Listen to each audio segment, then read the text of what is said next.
Hello and welcome to Strawman Gaming. I am your Strawman and today we're going to be looking at Opus Magnum. And this game is just out of early access. It's from Zachtronics, who make games for smart people. Before this they had things like Infinifactory, which was kind of like a 3D version of this, but a little bit, I don't want to say simple, but kind of I will say simple, a bit simpler than this. And there's other games like Shenzhen I, which is just next level. You place computer components and program them, so you get an input signal and you have to create an output signal, and it's very codey and programmery and not particularly user-friendly, and there's things like TIS-100 that are just a nightmare. But the game that this is most like is Spacechem, a game that I'm going to look at in the middle of this video just to kind of highlight the similarities and differences. But this is Opus Magnum. So to explain what you do, I'm gonna do something foolish. I've already solved this puzzle, so I'm going to solve this one again, show you how I do it, and show you all the mechanics in the game, and then I'm going to try and solve a puzzle live, because why not open myself up to that hell? So let's open it up and see what we've got going on. So straight away, products. This is what we're trying to make, and this is our output point. So we have to get this product, which they're calling face powder, to here, and this is a combination of earth, which is the only reagent we get, and this is salt. So we bind earth with salt, and that's what they're calling face powder, which is an abstraction for gameplay purposes. That's okay. So to make salt, we need to use this, which is called a glyph of calcification, which any element that passes over this becomes salt. So this will have to pass over that, and it will become salt, and then we can bind it with something and put it here. But we have to move things. So to move things, we have arms. And this is an arm. You place it, you can have it as long as you want. It can go in 6 hexagonal directions. It's very nice. And you can also have double and this one, which I struggle to see how this will ever be useful, but I'm sure later on I'll be extremely thankful for having that in my inventory. So for this puzzle, I'm only going to use a single arm, but even more than that, we're going to need a bonder. And with this, you put a reagent like earth and a reagent like salt, one in each, and it will bond them together and create this. So I'm going to place this here, and I'm going to leave the elemental earth where it is, and I'm going to move the glyph of calcification to here, because you get rated on how much space you use, how many cycles you use, and how much gold you use. And gold is indicated here. So far, this has cost me 40, which is the cost of this bonder and the cost of this arm, I think. Do I want that here? No, I want it here. Okay. And I'm going to set the start position for this to be there. And I'm going to get another arm, and I'm going to set this here. Start position there. So this is up here is what I'm going to call the physical layer. This is how things interact and move. And what we have down here is what I'm going to call the command layer. And this is where you tell these components what they're doing. So I'll talk you through it as I do it. So the first thing I want to happen is I want to grab this. I want it to grab the earth. So this is grab, and you can either grab it from there, like so, and that will tell it on position 1 or cycle 1, grab, and it will pick up the earth. The other thing I can do is I can hold down F, because it says F underneath it, and click, and that will place that for me. So just having a drink. This is because it's taxing my brain, it's also making my throat dry and nervous. So number 2 has picked up the earth, and this thing underneath here is an earth spawner. When that picks up an earth and moves it off, it will spawn a second one, so the next arm can come in and grab it. So that will pick it up, and I want it to rotate once, twice, 3, 4 times, and that will place. I wonder if it matters if this is going to. No, it won't, because that'll be right, because that'll turn that into salt. So it's going to go 1, 2, 3, 4, and drop salt here. So I can drag anti-clockwise here, or we can hold down D, 2, 3, 4, and we can advance it step by step. So one step it grabs, Next step, move, move, move, turns it to salt. Next step, moves it to there. So from there, we need it to drop it, which is this one. And that will place it into this reactor. Then we'll turn attention to arm 1. And what we need it to do is, since it's not on this, we need it to move anti-clockwise once, but in the second cycle. Because if it does it in the first one, it'll collide with this arm. So this, as this one moves out of the way, this will move into position. We then need it to grab. And then we need it to move back to where it was.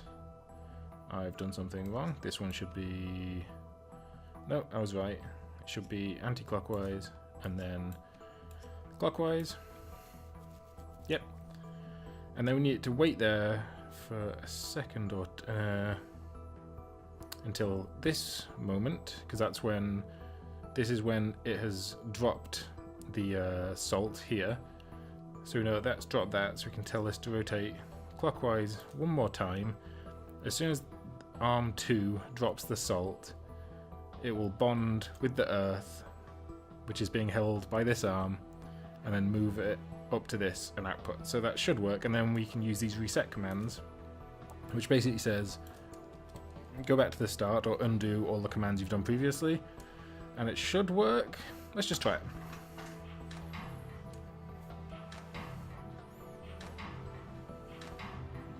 Yeah, so as you can see, it kind of builds up speed and it's quite satisfying. And at the end, you get a little graph telling you how you placed among everybody that did this. So in terms of cost, and below the big spike, I can't remember what the correct statistical term for that is, but you kind of want to be ahead of the big spike. But then you see, in terms of cycles, just how many instructions it had to execute before it was finished. I'm ahead of this big spike, so...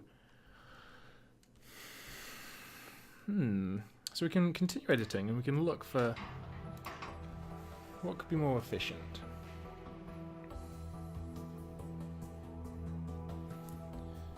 So as I watch it go,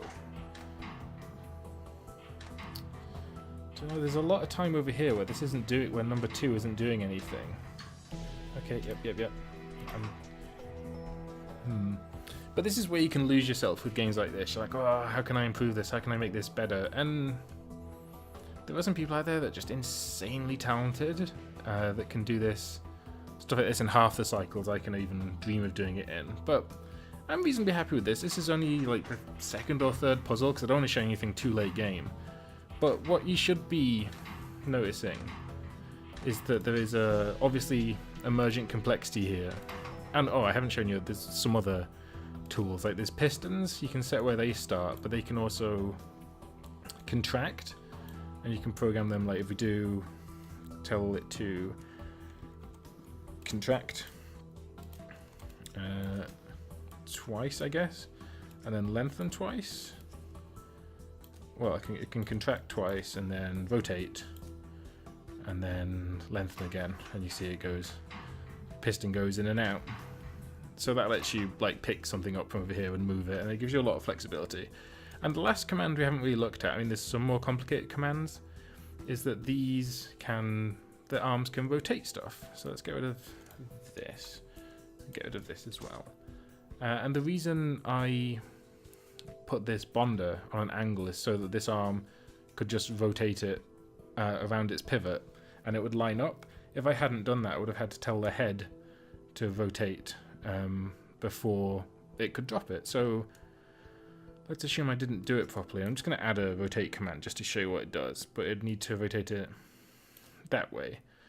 So we'll advance it, it grabs, rotatey, bonds, gets to there, and then here comes the rotate command. It will tell it to rotate the head rather than the arm, so you can manipulate the molecules more directly. But that's it's unnecessary and actually will break this, so let's do it again. And I keep forgetting about the tracks as well. There's one more thing. You can do these, create tracks, and arms. Thank you Skype for updating when I'm recording, that's good. You can tell tracks to move towards plus or negative, and that's here. So it's at a negative end, so if I say to 3, plus, plus, plus, that will move 1, 2, 3. along towards the plus direction. While it's doing that, you can also tell 3 to rotate, or to grab, or to rotate the item it's holding. So all these things can work together. And immediately, every time you add one more dimension or one more mechanism, it gets significantly more complicated. And then we've got more complicated bonding systems. We've got the double bond that we've already used, and a triple bond for creating more complicated molecules. The glyph of calcification we've already seen. And then we've got the molecular bond... unbonder? Glyph of unbonding. That's what they're called. They're called glyphs. And this is for splitting up 2 atoms. So perhaps in some you'll get a product... a reagent that is 2 molecules like this, and I want you to export Earth. So if what was coming in was face powder and wanted Earth, I have to unbond it and then send out the Earth as a product. But this one's done. We finished this one, so let's return to the menu and see what we've got next. Waterproof sealant. I have never looked at this one. I'm going to try and solve it live. Which makes you nervous. You also get these little bits of story. You start off as a student who's just due to graduate from the School of Alchemy, and he spent his whole undergraduate career just doing things manually and not learning to do things properly, which is someone that's graduated recently, resonates on an almost spiritual level with me. But yeah, so he's learning how to use this alchemy engine finally, and this is him having graduated after the tutorial. I've gone off to be an alchemist somewhere. Do you know much about ships, Concordia? A merchant fleet delivers goods from overseas about once a month. Why? Captain Gelt told me they used to have some kind of substance they put on hulls so they don't rot. I don't know anything about it. Have you ever been on a ship? I haven't. You? Not at all. It sounds gassy, being tossed around on the ocean then getting eaten by sea monsters. That doesn't always happen, to be fair. I think Concordia has some stuff to learn about the world. Oh, as we are saying, and this guy is saying, I'm not sure all sea voyages are like that. Enough of them are. Yeah, that's not a particularly great worldview, Concordia. But, oh good, it's a glyph of multi-bonding.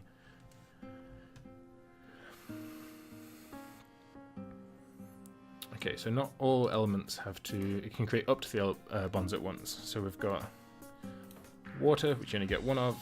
Well, it'll be air, won't it? Yeah, air, water, and they have to be bonded like this. I should have brought the products thing out. There we go. We have to output this. So let's orient. Well, let's see what happens. So I'm going to say we want a grabber that can... It'd be good if it could, yeah, be like that. Grab it by the middle. That won't work. See, this is why I don't want to do this live. Do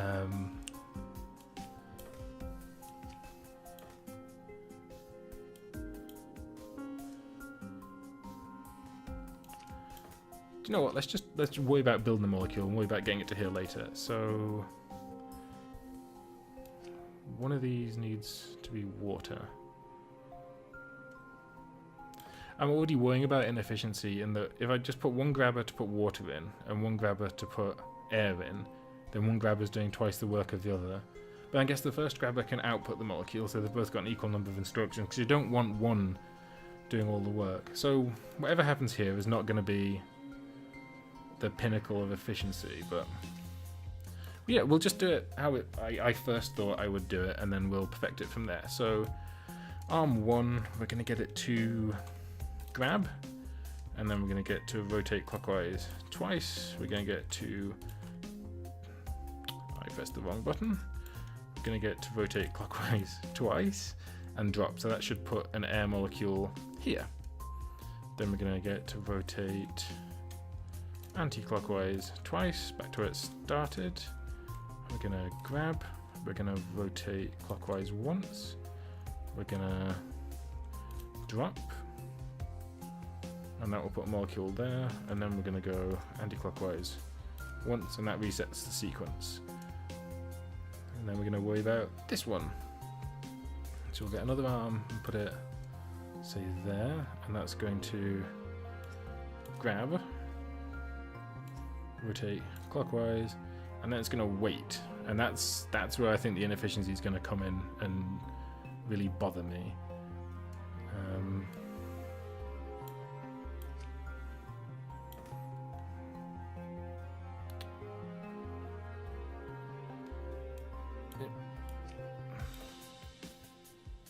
Will that work? Let's assume it will. I don't want to think about it too hard. So I've dropped that so you can... You're already holding the water, so you can go anti-clockwise once, twice. So I'll get rid of that just because it's confusing me.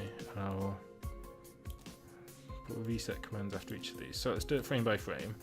Frame 1, they both grab. They rotate again, and they've dropped and bonded. He lets go, he comes back, grabs, bonds.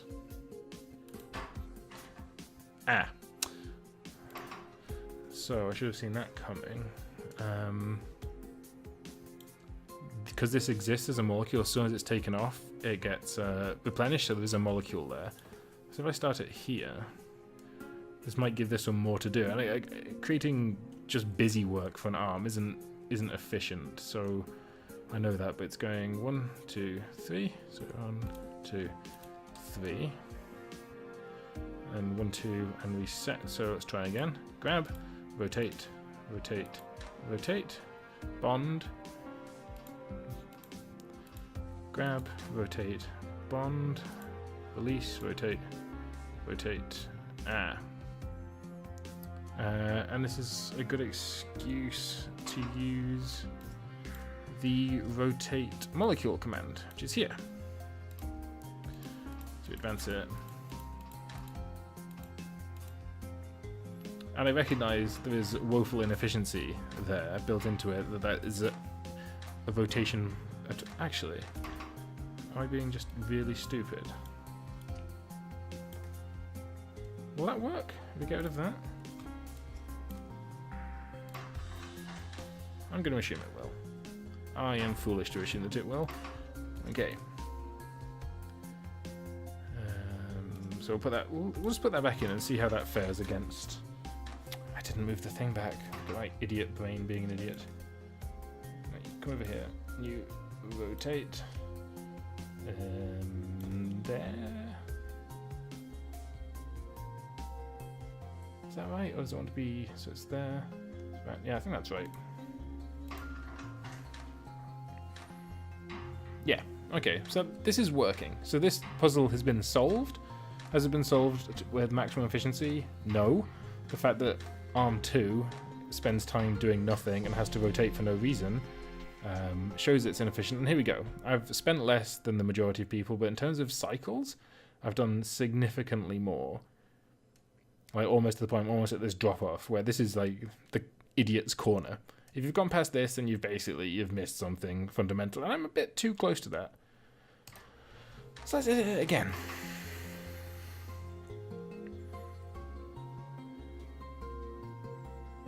So I'm just thinking like this.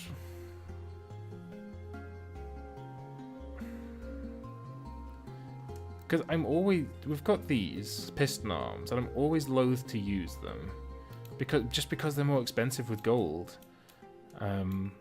But they can probably use less cycles. So if we used that, we could probably have an arm that this arm delivers the first air, that delivers the second. This delivers the molecule, like the final element here, and then the piston arm could like output it down here.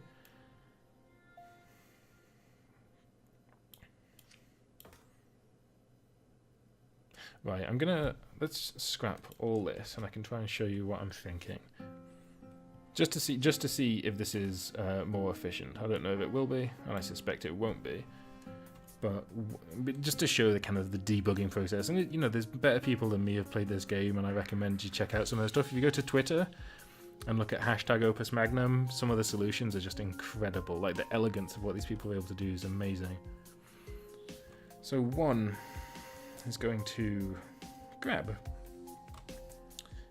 easy enough, and then rotate twice. Excellent. It's then going to drop. And that is then in place. But then, see, here's the thing. After then, it's got nothing left to do.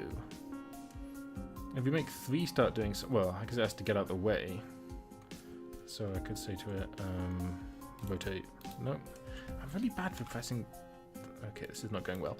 Drop that. And let's say rotate, so it brings the arm here. Maybe we can make it go a full circle.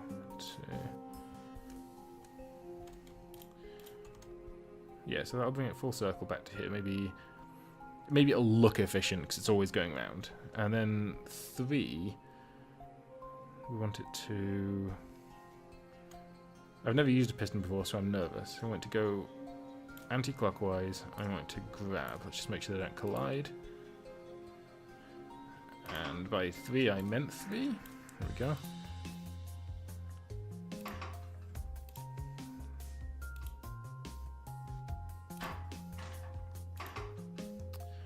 Okay, what's going on?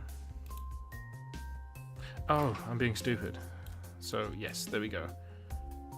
Grab. Yes, and it moves. And then that one grabs. And then this one needs to move again. Move again in the anti-clockwise direction. That will bring it to here. And I want it to hold on to it. And in that time...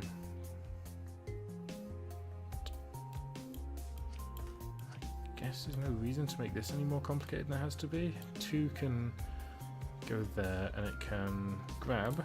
It can go clockwise, and it can drop. And then it can reset. So, okay, that all seems to be in order. And then at this point, we want 3 to extend twice. So W, extend, extend, put them in the right thing, and then we want you to reset. Okay, let's try that. That's definitely less efficient and more cycles. But we have used the grabbers and the extendy arm. Is that less cycles? Was that... So I was here, I was right at Idiot's Corner, and now I'm here, but I've spent more gold, so I don't know which one is better. Which one's more... To me, cycles is the one you optimize most. Within reason. You kind of want to be in or before this peak here, and kind of in the middle. And from there, you want to be as few cycles as possible. So you get a little bit more story afterwards. With the sealant ready, the fleet should soon be ready to set sail again and bring back, well, whatever it brings. Loaded with all kinds of things. Cloth, pottery, mineral ores, rare herbs, strange stones, sometimes even animals. Sounds like a good business. I'm not sure. These contracts were drawn up centuries ago. I doubt even Armand knows the details. So again, I wonder with this, let's try just a 3rd level of optimization. Let's start again. Got this bad boy. We've got our product, which I'm going to leave at that shape because that was working for me. This can go here. This... I have immediately seen a flaw in my plan. I was going to try and make a track that delivered the molecule. And I might as well do that because it allows me to show you the track working.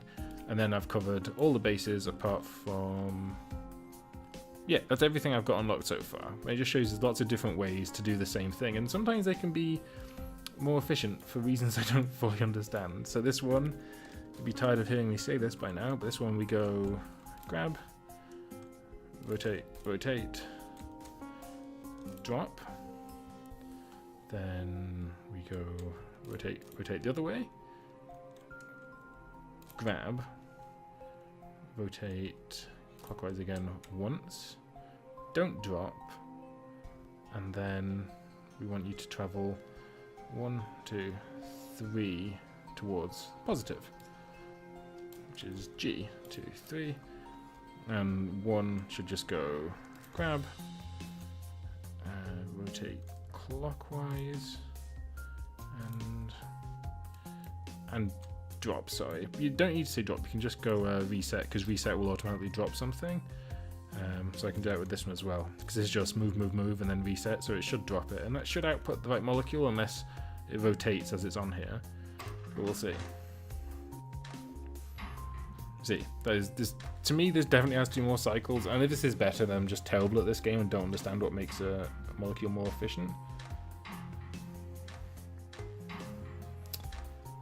Well, I have spotted, see, way more cycles, but the cost's better.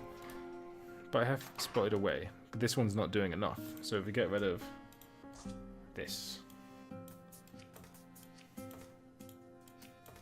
Okay, that's fine. To you can be on a track instead, because that should be. And instead of that, we'll put that there. You start there. That means you have to move. Do you know what, we're just going to start again with track 1, because we want you to.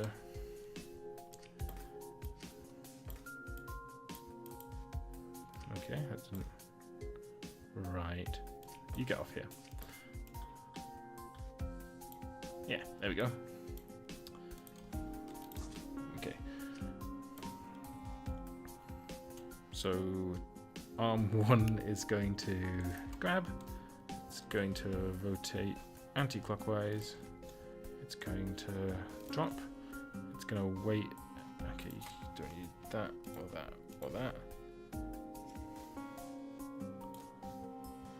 That should still work. So it has. No, you don't want you to drop, do we? That's dropping. So you hold that until this one drops, and then you move 3 to the positive. I think. And then you reset.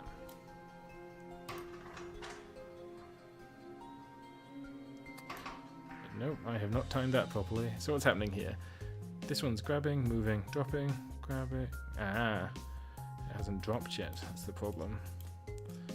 Foolish man. There we go. That should work now.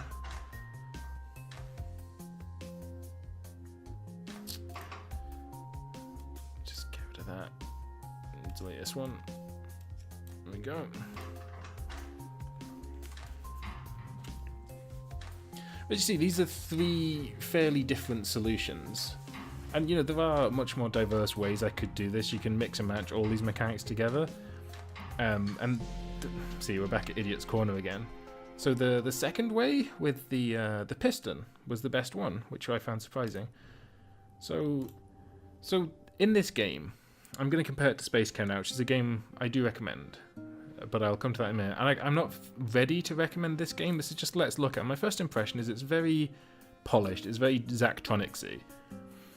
And by that I mean there's obviously going to be a lot of complexity coming out of here, and the game's going to get very difficulty. But in this game, you've got the physical layer and then you've got the command layer, and they're kept very separate. In Spacechem, which I'm going to switch over to in a second, they're the same, as I'll switch to now. Thank you, me, for that warm introduction. This is Spacechem. I just want to highlight a few key differences between this and Opus Magnum. I'm going to show you nothing works, because this is a level I've spent a lot of time and effort optimizing. It shows you a lot of the mechanics and how things work and what's different about this game. So I'm always reminded of the big friendly writing on the cover of The Hitchhiker's Guide to the Galaxy saying, don't panic when you see this. People see anything to do with chemistry and they start to freak out. They see methane and hydrogen cyanide. I mean, that's a bad one. You don't want that normally. And they start to freak out. I showed this to my wife and she's like, ooh, chemistry. But it's fine. So this is the reactor layer. So basically what we're building in Opus Magnum, we build little versions of these in each of these reactors. So in this one, our inputs are methane and nitrogen, which is 2 nitrogen molecules bound with a triple bond. And they want us to output hydrogen and hydrogen cyanide. So we have to break off these hydrogens, and they will come off as hydrogen free radicals, which is output 3 here. You can see them over here. And we need to bind them together with a single bond to make hydrogen. And then we need to take the C and the H that's left and bind them with a nitrogen. And the carbon and the nitrogen bind together with 3 bonds. But to do that, we have to break down this nitrogen, break down these 3 bonds, export the nitrogen to this reactor where it can combine with the carbon and the hydrogen from this one into this. And I'll talk you through how this works. But first, let's have a look at a reactor. So what we've got here is the red and the blue things are Waldos. It's a name I thought Zachtronics invented, but it's just kind of a standard name for a remote manipulator. And they move along I'll press play so you can see it going. They move along these paths, like this blue circle and red circle, at a fixed speed, and when they come across an instruction of their own color, they will execute it. So what this says is this is in alpha, so that will activate the input for the alpha input section, which is these 16. Sorry, I was like, what's 4 times 4? These are 16 squares up here is the input, and this over here is the output for this Greek letter that I forget. This one's omega. So this is omega output, and this is the other letter that is not omega output. And what's happening here, I'll try and explain it. So it comes along, it says alpha in, and if we go forwards, that will spawn a methane molecule. It goes along to grab, and that picks up the methane molecule. It will then travel along the path to this thing, and this is an unbonder.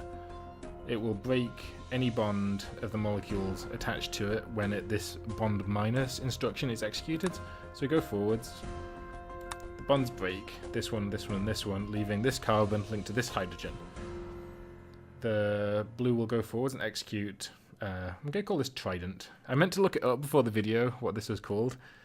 Trident out. And it will pause there as the 3 hydrogens pop out. It will come down. It will drop this molecule and on output in omega. And that will release the methane radical to the output. So I'll show you that again. They go around, drop the hydrogen outputs. So it's very simple. So in this top one, we're getting the hydrogen radicals, and in this one we've got the methane radical. This is the nitrogen unbonder, which works in a similar way. Nitrogen comes in, gets unbonded, drops off there, and goes around. This one looks a little more complicated because nitrogen has 3 bonds. You have to, each bond minus instruction only breaks 1 bond. So it has to come along here and get unbonded when it's between these 2, then these 2, and then these 2, which if you watch, so it gets broken there, there, and there. The blue comes along, picks up the second one, and they both output to here. Simple enough. So these nitrogens get pumped along here, up into this one. We've got the methane radical from our first reactor coming in and binding with this one.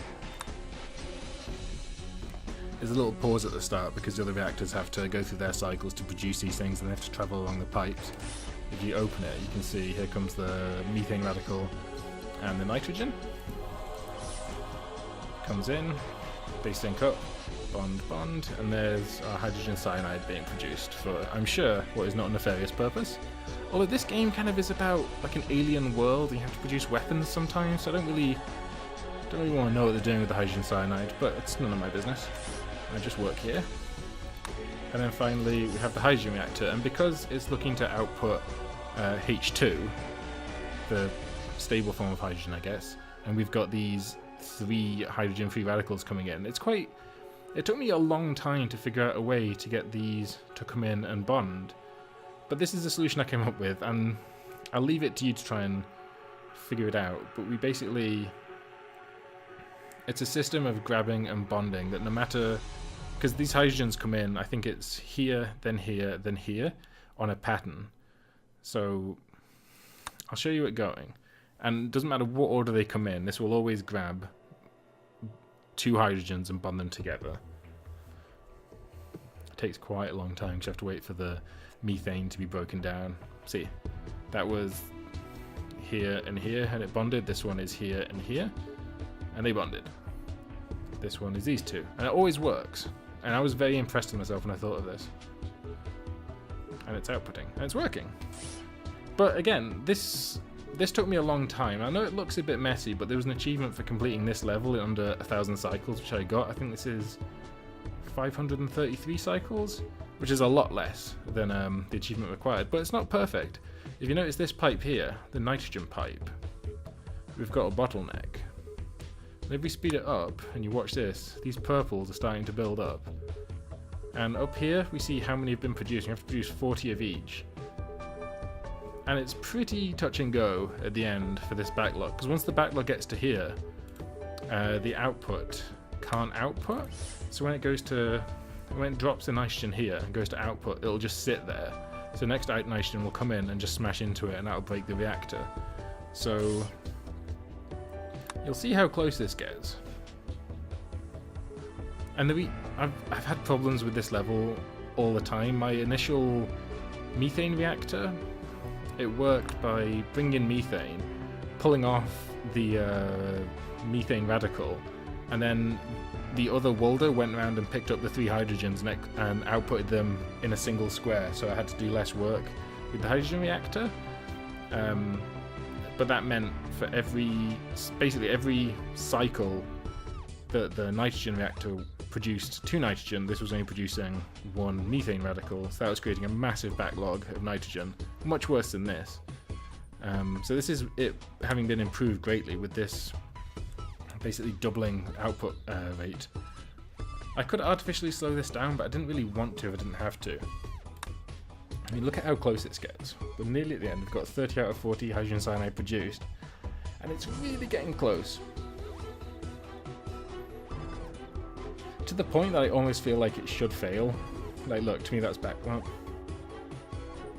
see, that looked like it outputted into a full pipe, but maybe this is just a bit of an abstraction. Maybe there's actually one more space there than it demonstrates.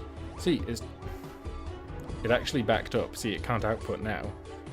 It's waiting until just in time to output. So that's nerve-wracking. My initial challenge complete nothing works in under 1,000 cycles. So this was, I think, fairly well optimized. I'm not as good as these guys, but it's pretty good. My first attempt, I was over here, well past Idiot's Corner. But if I return to it, what I like is that the physical layer and the space layer and the code layer are all combined. So, because these, you can have a red going this way, like horizontally and vertically, but you can't have 2 going horizontally. You can only have 1 instruction per square as well. So it really does limit you in what you can do. And when it gets really complicated, I'll see if I've got a less good solution earlier where I show me making a mess of it. That's a lot of cycles. Maybe this has got something. No.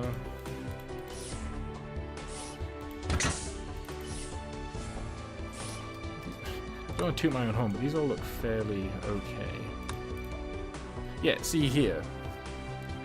We've got much more limited space, and you have to be very careful where things output and go in, and what space they take up, and when stuff syncs up so the hydrogen doesn't bump into the hydrogen.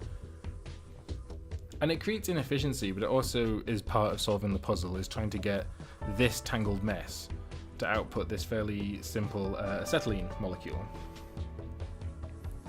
And this looks like a mess, but I think in terms of cycles, it's not. Okay, so it's in the main block of people, but it's not terrible. It's not at Idiot's Corner or anything. So if you look online for this level, which is called It Takes 3, you'll see how geniuses do this. But anyway, this has been Spacechem, and I'm going to hand you back now to Opus Magnum. Go. Now, as I've hopefully demonstrated, that this game, I think this is a cleverer game in that this can have more emergent complexity because there's more mechanics, but I think Spacechem really does fill a very specific niche in that the command layer and the physical layer are the same, and it's the limitations that breed innovation in both these games, and they both provide limitations in different way. This one, by not letting have molecules or arms collide, and being very specific about shapes and trying to limit your cycles, whereas Spacechem's much more about, you know, with the Waldos, the way they move and the way the instructions are given, trying to use the very limited space to get the operations to execute properly. So they're very different games, and I've had a lot of fun with Spacechem. I do recommend it. I got it for £2 on a Steam sale. This one, just out of early access, this one's 15 quid at the minute, but I got it for 13 at 10% Steam sale. If you see it for a good price, I'd probably recommend it, but I'm not well enough into it yet. But all the reviews I've read say it's excellent, so, you know, you can be a savvy purchaser. But it's a good game. This is just a little glimpse into it, and I hope you've enjoyed this video, and I hope you'll give this game a look. You can always get it funded on Steam if you don't like it, but it is worth a look in. Zachtronics makes some really entertaining and interesting games, so I hope you'll check it out. This has been Strawman Gaming. I'm your Strawman. I will see you tomorrow.